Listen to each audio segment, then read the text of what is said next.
I am now about to finally wrap up all of my Historia Civilis recommended videos, so unless I get recommended another video from him, for the most part I'm kind of like putting an end to this Historia Civilis journey, at least for a while. No doubt when he drops a new video I'll be back, but for now this is gonna be it for a bit, and yeah, now I'm just gonna try to find out. I guess we're gonna wrap this up, and I'm gonna be jumping to something new tomorrow. So we're gonna be looking at Bird Mania, Strongboys, and Tunnel Bears. I don't know what the heck to expect from this video. Kind of like I didn't know what to expect from Can Animals Commit Crimes, which we saw yesterday. So yeah, like I said, I don't know what to expect, but I'm looking forward to it. I'm hoping this is gonna be a fun one. So let's get to it, guys. Let's watch Bird Mania, Strongboys, and Tunnel Bears by the great Historia Civilis. So, for the longest time, I've been keeping a gigantic list of weird, random stuff for use in some unknown future video. As a special treat, I've decided to select a few morsels and share them with you today. First, let's look at Octavian, who would go on to become the Emperor Augustus. He had My this personal favorite Roman emperor.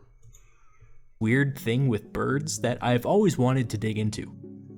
When Octavian returned to Rome after defeating his chief rival Mark Antony, a man approached him on the street. He had a raven on his arm, and proudly showed Octavian that he had trained it to squawk, "Hail Caesar, Victor Imperator," meaning victorious general or leader. Octavian loved this and offered to buy the bird at a ridiculous price, equivalent to something like 10 years' wages for a normal citizen. Wow. A short time later, a second man approached Octavian. He was visibly upset and claimed that the first man was his business partner and had left him in the lurch after he was paid by Octavian. As proof, he showed Octavian a second bird, which had been trained to say, "Hail Antony, Victor Imperator." The two men had been plotting to sell a novelty raven to whoever won the Civil War.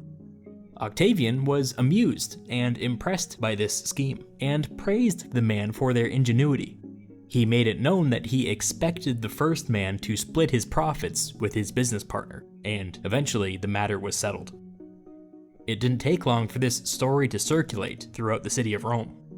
Within a few days, a third man approached Octavian on the street and showed him his magpie, who he had taught to say the same thing, "Hail Caesar, Victor Imperator." Octavian happily bought this bird as well, for a similar astronomical price. Octavian had now established a pattern. Before too long, he was being presented with talking birds. Oh boy. Yeah, that's what I was thinking. I'm like, where's this going? Now I see. He's essentially it's kind of when you...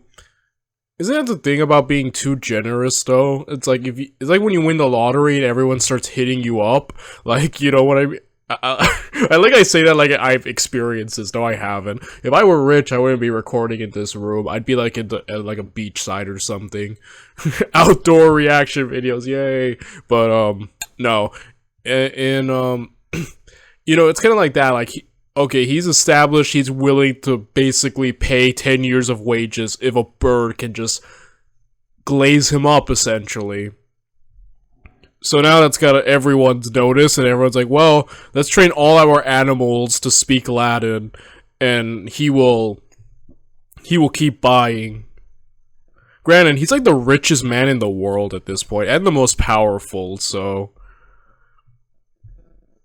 I guess he can keep doing it, but like, it's established a thing, right? Oh boy. Wherever he went, Rome had descended into bird mania. A fourth man was one of the many who decided to jump on this gravy train. He bought what at this point was an extremely expensive raven and began to teach it to speak. Naturally, doth quaff the raven, nevermore. Sorry, I'm an English major, so just thinking about Edgar Allan Poe. He wanted to teach it to say "Hail Caesar, Victor Imperator," but he failed miserably. Instead, the bird got stuck in a loop, repeating over and over again what the man had said as he was struggling to train it. All my work and all my money wasted. Nevertheless, whenever this man went in public, he brought the blasted bird with him. One day, he stopped to listen to Octavian speak. Unprompted, the bird started going off. All my work and all my money wasted. All my work and all my money wasted. Octavian could hear this from the speaking platform and asked the man to step forward. The man explained to Octavian that his attempt to train the bird had been an utter failure and that he was now stuck with the damn thing. Octavian found it kinda hilarious that instead of praising his victory, the creature was telling him that hard work was futile. He decided that the whole thing offered a valuable lesson in humility and insisted on buying the bird at an even higher premium. Wow. This is some rich people crap. This man. Talk about, like, he's failing upwards, right? Or, like, what's the saying? Like, you know, I don't know. But point is, that's hilarious. That's such a funny, cute little story from my favorite Roman emperor. I like that. That was cute.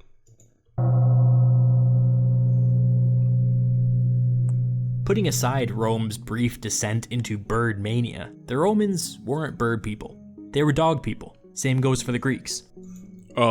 People after my own heart. I'm a dog person too. My family's owned like over a dozen dogs. And yeah, just huge dog people, you know. A few days ago, last week actually, my dog went missing at Home Depot, and the smart little guy was gone for several days, and we eventually came to find out that he would often return to the Home Depot, wait and look around, and then when night would come, he would go and run into a random house and stay there until the morning, in which he would return. So he was only gone for like about 2 to 3-ish days, but you know, like dogs are smart, and again, he's back home fortunately and reunited with all of us, so it all worked out. We got him back on Saturday, so that was fun. And the point is I'm a huge dog person. I love dogs, and you know, they're my favorite animal. The only reason we know anything about how these people treated animals is because writer after writer insisted on producing these manuals on obscure subjects like animal husbandry and horseback riding and hunting. That brings us to our old friend, Xenophon, the Greek writer who left us the best surviving book on the Spartan constitution. In fact, a surprising number of Xenophon's books survive, including one called Synegeticus, which just means on hunting. I read a big chunk of Synegeticus, and take my word for it, it's extremely boring. However, it does contain one absolute gem, which I would like to share. In the middle of the book, Xenophon guides the reader through an excruciating list of things that one should do with a newborn litter of puppies. Then, he gets into how one should go about naming their puppies, and helpfully suggests that the name should be short and easily understandable when called out. He then offers an extensive list of suggested puppy names, and literally all of them are amazing. Here we go. Psyche, Okay. Pluck, Buckler, Spigot, Lance, Lurcher, Watch, Keeper, Brigade, Fencer, Butcher, Blazer, Prowess, Craftsman, Foster, Counselor, Spoiler, Hurry, Fury, Growler, Riot, Bloomer, Rome, Blossom, Hebe, Hillary, Jollity, Glazer, Eyebright, Much, Force, Trooper, Bust. Hillary is the most normal sounding one because it just sounds like a woman's name. That's funny. Some of these are just adjectives or like positions, like job positions. I find that funny. Hustle, Bubbler, Rock Dove, Stubborn, Yelp, Killer, Strongboy. Sky, Sunbeam, Bodkin, Wistful, Gnome. Strong boy, more like good boy. That isn't that what we all call our dogs, unless they're not a boy. But you know, yeah. Trax, and Dash. More than 3 centuries later, another Greek writer named Arrian was known to be a massive fan of Xenophon, so much so that he asked people to start calling him Xenophon the Younger. As president of the Xenophon fan club, Arrian took one of Xenophon's suggested puppy names for his greyhound and named it Dash, or in Greek, Hormy. Arrian copied Xenophon in another way, writing his own book on hunting, and also naming it Synergeticus.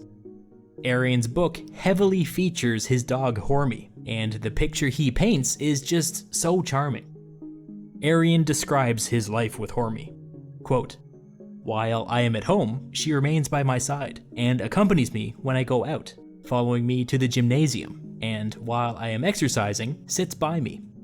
On my return home, she runs in front of me, often looking back to see whether I had turned off the road, and as soon as she catches sight of me, shows symptoms of joy, and again turns and trots in front of me." Dogs, man. Dogs are too good for the world. They're like some of the most purest animals ever. Dogs are like my favorite. They're just too pure and good for the world, you know? If I am going out on any government business, she remains with my friend, and treats him exactly the same. Later, he continues, quote, "If she has not seen either of us for a short time, she jumps up repeatedly by way of greeting, and barks with joy. At meals, she pats us, with one foot and then the other, to remind us to feed her." You might be thinking to yourself, this is a lot of personal information for a hunting manual. Well, it is, but Arrian's not done. Apparently, Hormy was a rescue. Quote, "Having been beaten with a whip as a puppy, if anyone, even to this day, mentions a whip, she will come up to the speaker cowering and begging, and will jump up and hang on their neck, applying her mouth to theirs, as if to kiss them, and will not let go until she is appeased." A Greek intellectual from almost 2,000 years ago just admitted to kissing his dog on the mouth. What a world. Arrian. Some dog owners are wild like that. I personally don't. I have a pug, and like whenever I don't kiss her, obviously I don't kiss any of my dogs, but you know, like I notice that whenever I get close to her, like when she was new and we first got her, whenever she would be close to someone's face, she would lunge forward to give like licks and kisses. Like there was a time like my face was close to her, but like when she lunges forward, it kind of serves as like a headbutt because she moves quick and strong. So she like headbutted me several times. Yeah. This video is really charming. I really like it. It's a really cute video, I have to say. Closes this bizarre section of his book, almost defiantly in my opinion, as if he knows that this is TMI and that he'll get criticized for it. He writes, quote, "Now, I really do not think that I should be ashamed to write the name of this dog so that it may be left to posterity. I had a greyhound named Hormy, who was of the greatest speed and intelligence, and was altogether excellent. I find it genuinely touching that Arrian wrote this in some random book, hoping that somebody in the future would find it and remember his dog. And by pure luck, here we are."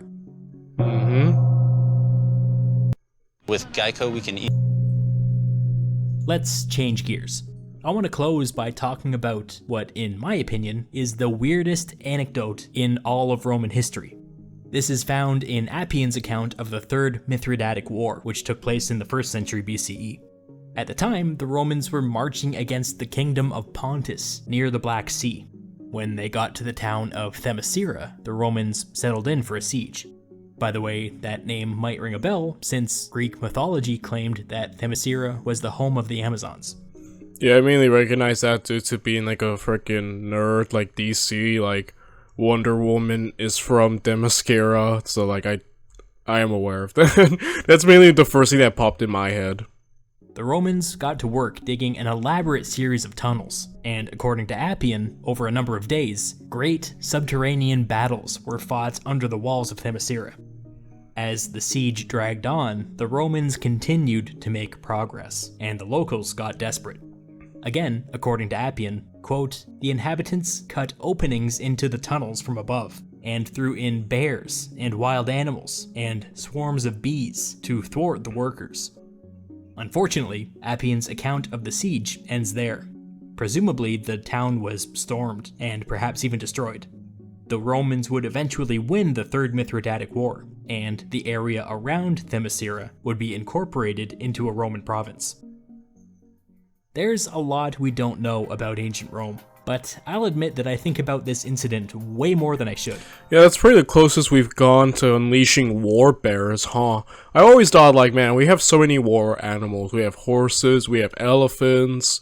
Like, man, if only we could have fully domesticated the bear. Like, war bears would have been a game changer, you know? Or, like, war zebras. Like, some of these animals would have been game changers. Like, just the thought of riding on the back of a bear into battle, just like... Or putting armor on a bear and having it go out, it's kind of amazing. Probably the closest we've gotten to full-on war bears. I don't care that it was an insignificant military operation. I wish we knew more. I wish we knew a lot more. It is not fair that Xenophon's book on horseback riding survives in its entirety, while everything regarding these subterranean battles, which were punctuated by swarms of bees and rampaging tunnel bears, has been lost forever. It's not fair.